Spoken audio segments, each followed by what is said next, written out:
नुकसान की कई हवालों से इसका तखमीना लगाया जा रहा है, बिलखुसूस कराची की। ये बात किसी से ढकी छुपी नहीं है कि पाकिस्तान की जो मईशत है उसकी शहरा कराची है, और यकीनन जब कराची में इस किस्म के क्लाउड बर्स्ट होते हैं, तेज़ बारिश होती है जिसमें ना सिर्फ लोगों की इंडिविजुअल पर्सनल इमलाक का नुकसान हुआ है बल्कि रिटेनर्स और जो हमारे माइक्रो एंटरप्रेन्योर्स हैं, ट्रेडर्स हैं, उनको बहुत ज़्यादा नुकसान हुआ है। एक तखमीने के मुताबिक लगभग ये 14 से 15 बिलियन यानी 14 से 15 अरब रुपए का नुकसान है जो ट्रेडर्स ने फेस किया है। इसके अलावा 17 लोग जाँ बहक हुए हालिया बारिशों में। कुछ अंदाज़ों के मुताबिक we'll update you on that, एक भारी सिस्टम है जो इंडिया से यहाँ पे दाखिल हो रहा था, लेकिन कहा यह जा रहा है, कल तक की मैंने जो वेदर अपडेट्स देखी, कि इसका काफ़ी हद तक ज़ोर अब डिसिपेट हो चुका है। अभी भी ये जब दाखिल होगा तो सिंध के कुछ इलाकों में, शहरों में इससे बारिश होगी, लेकिन कराची तक आते आते ये सिस्टम काफ़ी कमज़ोर हो जाएगा। इस वक्त भी जो सिनेरियो है कि कई जगह आप देखेंगे कि गाड़ियाँ जो खड़ी हुई थी वो तो चलो टो करके ले गए, उनकी मुरम्मत भी हो गई, लेकिन दुकानों के अंदर जो पानी आया है, जो सामान ऑलरेडी रखा हुआ था, उसको राइट ऑफ करना ज़रूरी था। फिर यकीनन अगर उसके इंफ्रास्ट्रक्चर को नुकसान पहुँचा है, पानी वहाँ पर अभी भी खड़ा हुआ है, तो उसमें भी एक कॉस्ट इनकर हुई है।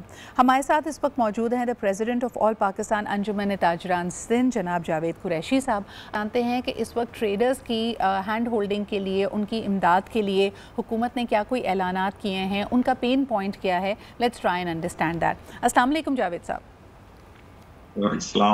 जावेद साहब, 2022 में इस किस्म का इंसिडेंट अर्बन फ्लडिंग का कराची ने देखा था, और उस वक्त भी तहैया किया गया था कि अब एक तो होता है कि रेन ड्रेन्स की जो सफाई है, जो नालों की सफाई है, वो अपनी जगह, लेकिन क्या 2022 से लेके 25 तक आपने ट्रेडर्स के लिए, बिलखुसूस जो हमारे शॉपिंग सेंटर्स हैं, जो ट्रेड के हब्स हैं कराची में, क्या वहाँ पर कोई तरक्याती काम आपने ऐसा देखा कि ये तो अब अगर हमारा न्यू नॉर्मल बनता है, ज़रूरत से बारिश ज़्यादा कभी भी आ सकती है, तो क्या किया जाएगा? क्या 3 सालों में कोई पेशरफ्त हुई है?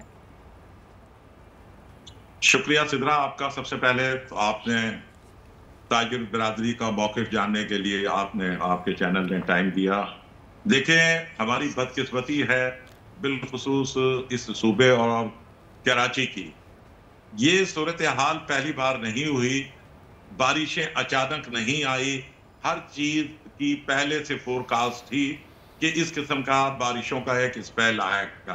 लेकिन हमें इंतहाई अफसोस होता है, हमारे पास जो इंतजामिया, जो हुकूमत है, वो पहले से पेशबंदी नहीं करती। उसकी वजह से हर साल अरबों रुपए का नुकसान ताजिर बिरादरी उठाती है। हालिया बारिशों में जिस तरीके से तबाही फैली है, हमें अफसोस होता है, हम अपनी मार्केटों में घुसने के लिए भी हमारे पास जाने का कोई रास्ता नहीं था।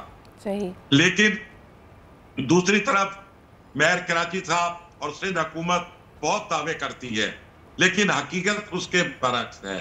कराची से तमाम लोग आते हैं और कमाते हैं, पूरा कराची चलता है तो पूरा पाकिस्तान चलता है। अफसोस ये होता है कराची का आज कोई भी वारिस नहीं है। फोटो सेशन के अलावा हमारे पास कोई एक काम नहीं हो रहा। लेकिन आज ताजिर बेयारो मददगार है। हमने वजीर आजम पाकिस्तान जनाब मियां मोहम्मद शहबाज शरीफ साहब से अपील की, कम अज कम आवाम के लिए हालिया बारिशों में आप यानी यूटिलिटी बिलों में रिलीफ दिया जाए। कराची के लिए K4 का जो मंसूबा है, अरसे दराज से वो इल्तवा का शिकार है। अभी भी उसमें 40 अरब रुपए से ज्यादा रकम दरकार है।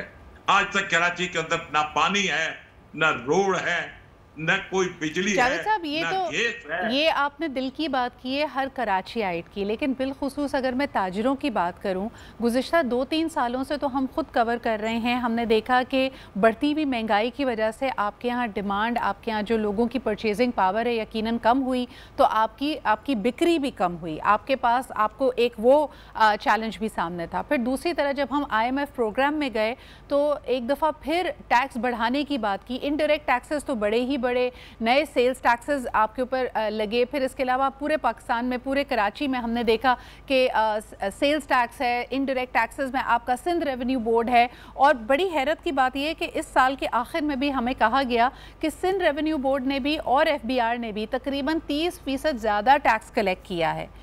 क्या फ़ायदा हो रहा है और क्या इसके इसको कहना चाहिए कि बेनिफिट्स इसके ताजिरों को क्या दिए जा रहे हैं, रिटेलर्स को क्या दिए जा रहे हैं? क्या आपकी कोई खुसूसी मांग है जिसकी तरफ हुकूमत इस वक्त नज़रसानी कर रही है?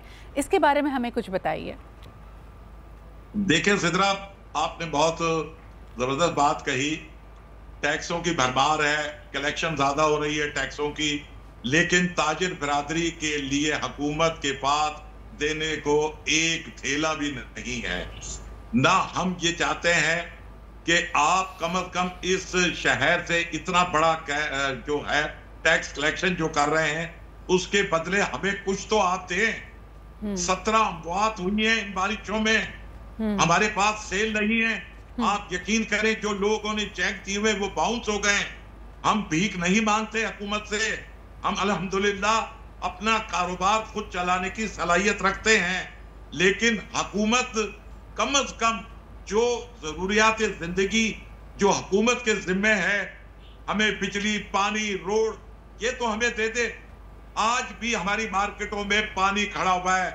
मैं आपको दावत देता हूं, आप अपने कैमरामैन को लेकर चले और कराची की बद से बदतर सूरत हाल है। एक तरफ ये कहा जाता है कि 40 मिलीमीटर बारिश की कैपेसिटी थी कराची की। क्या 78 सालों में हमने आज तक अपनी कैपेसिटी बढ़ा ना सके? कहां जा रहा है ये टैक्स का पैसा? किनकी जेबों में जा रहा है? ये करप्शन की नजर हो रहा है। ये मखसूस लोगों के सिर्फ एक तबका है जो इस मुल्क के अंदर वो खुश है, वो है हुक्मरान तबका। तमाम लोग परेशान है। ताजिर बिरादरी इस वक्त अपने आप को सर्वाइव करना इंतहाई मुश्किल हो चुका है। हमारी जो सेलें थी वो इतनी कम हो चुकी हैं, सारे दिन हम जो है बैठे रहते हैं और गाहक का इंतजार करते हैं, क्योंकि लोगों में अब ताकत नहीं। महंगाई अपनी तरफ है, लेकिन लोगों को कोई सहूलत नहीं है, ना मार्केट में आने की, ना उधर कोई सारे दिन लाइट नहीं होती, उसकी वजह से बुरा हाल है। कस्टमर वैसे ही कम है। तो सर, बड़ी इंटरेस्टिंग बात जावेद साहब आपने जो कही, मैं कल एक सर्वे देख रही थी कि पाकिस्तान में 95% जो हमारी इकॉनमी है वो माइक्रो एंटरप्रेन्योर चलाता है। ये वो लोग हैं, ताजिरान हैं, रिटेलर्स हैं, शॉपकीपर्स हैं, जो 5 से 10 लोगों को एम्प्लॉय करते हैं। That's why they are called micro entrepreneurs. और इनके वसीले से ना सिर्फ पूरी मईशत चलती है, बल्कि दे आर क्रिएटिंग एम्प्लॉयमेंट। 5 से 10 लोगों की मुलाजमतें इनके थ्रू चलती हैं।